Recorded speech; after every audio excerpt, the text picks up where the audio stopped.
Assalamualaikum warahmatullahi wabarakatuh. Waalaikumsalam warahmatullahi wabarakatuh. Ya, bagaimana keadaan kalian? Sehat ya untuk hari ini? Sehat. Ya, alhamdulillah. Oke, sebelum kita mulai pembelajaran, kita berdoa. Langsung saja Ibu yang pimpin. Berdoa, dipersilahkan. Cukup?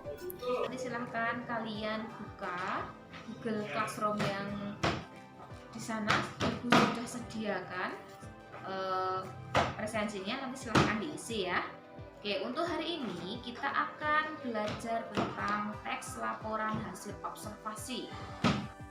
Sebelumnya masih ada yang ingat tidak untuk pertemuan yang kemarin? Apa itu teks laporan hasil observasi? Teks laporan hasil observasi adalah teks yang berfungsi untuk memberikan informasi tentang suatu objek atau situasi setelah diadakannya investigasi atau penelitian secara sistematis.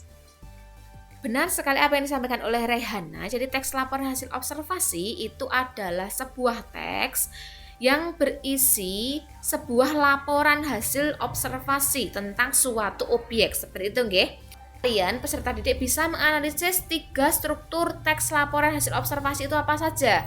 Kemudian yang kedua, mendeteksi 3 kaidah kebahasaan. Dan yang terakhir adalah menemukan isi dari teks laporan hasil observasi. Seperti itu ya.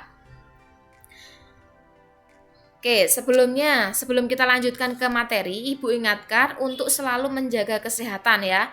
Ibu tidak bosan-bosannya untuk mengingatkan hal tersebut kepada kalian. Jadi di masa pandemi yang seperti ini tetap jaga kesehatan, menjaga jarak, kemudian memakai masker, kemudian selalu rajin mencuci tangan. Oke, untuk selanjutnya, di sini ada sebuah gambar, coba kalian saksikan. Dari gambar ini, apa yang bisa kalian lihat? Taman. Ya, taman. Oke, taman. Benar sekali, nggih. Yang ada di taman itu apa saja yang bisa kalian lihat? Pohon. Dari gambar yang kalian lihat ini, kemudian nanti kalian bisa menuliskannya apa yang kalian lihat di situ, berarti kalian sudah bisa membuat sebuah teks laporan hasil observasi. Jadi nanti ada 3 struktur ya yang akan kita pelajari di sini. Sekarang kita lanjutkan. Ini. Dari yang pertama, struktur teks laporan hasil observasi itu ada 3. 1. Pernyataan umum atau klasifikasi. Coba sebelum Ibu lanjutkan, ada yang mau menjawab apa itu pernyataan umum? Pernyataan umum mengandung keterangan umum mengenai subjek yang dilaporkan. Pernyataan umum mengandung informasi umum, nama Latin, kelas, asal-usul, informasi tambahan tentang hal yang dilaporkan. Ya, benar. Jadi pernyataan umum itu adalah keterangan umum mengenai subjek yang dilaporkan. Contohnya tadi, gambar taman. Itu kan tadi objeknya sebuah taman. Jadi pernyataan umum di situ nanti berisi tentang keterangan umum tentang taman itu sendiri, gitu ya. Kemudian yang kedua, deskripsi bagian.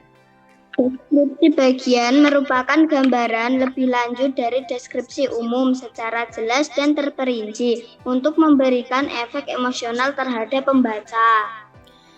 Ya, benar sekali. Jadi deskripsi bagian itu adalah perincian dari suatu subjek atau objek yang dilaporkan.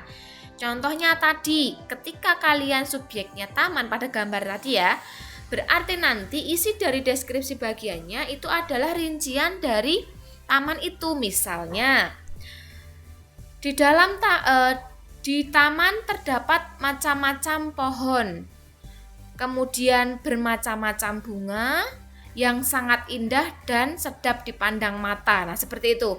Kemudian kamu jelaskan bunga apa saja yang ada di taman itu. Kemudian pohonnya, pohon apa saja. Nah, oke, selanjutnya yang ketiga. Struktur yang ketiga ini adalah simpulan.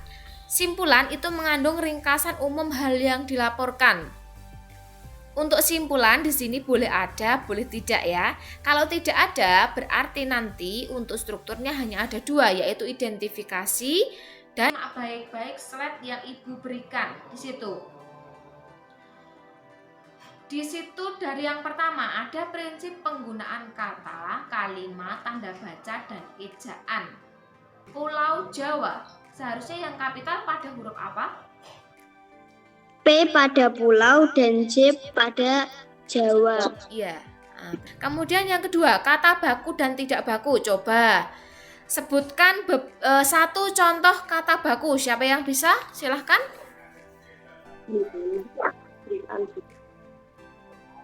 Memengaruhi.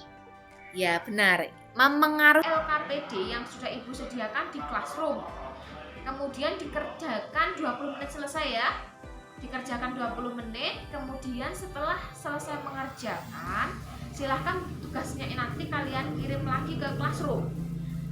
Ya anak-anak, kita bergabung kembali di Google Meet ya untuk mempresentasikan hasil dari pekerjaan kalian, gitu ya. Oke, langsung saja untuk meningkat waktu, silahkan salah satu mempresentasikan hasilnya. Presentasikan untuk strukturnya dulu. Rehana, silahkan.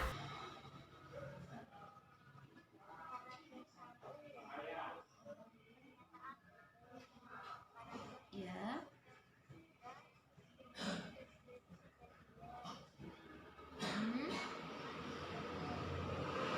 Oke, jadi intinya struktur yang kamu temukan itu paragraf 1 identifikasi ya. Paragraf 2 dan paragraf 3 termasuk deskripsi bagian, seperti itu, benar? Yang kedua, untuk kaidah kebahasaannya, siapa yang menemukan? Coba salah satu.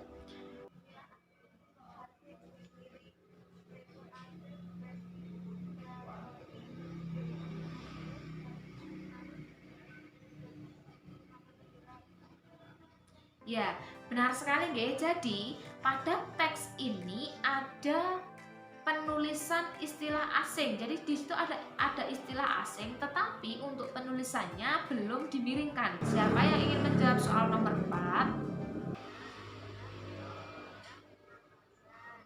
Ya.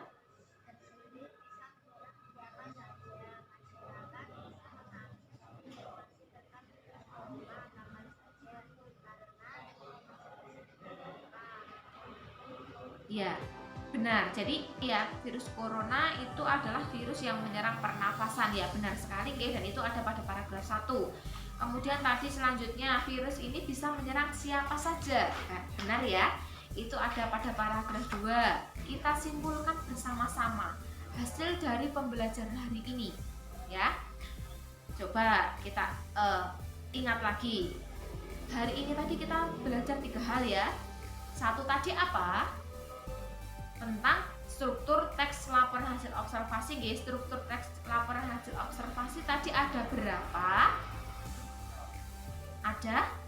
Oke, 3. Apa saja?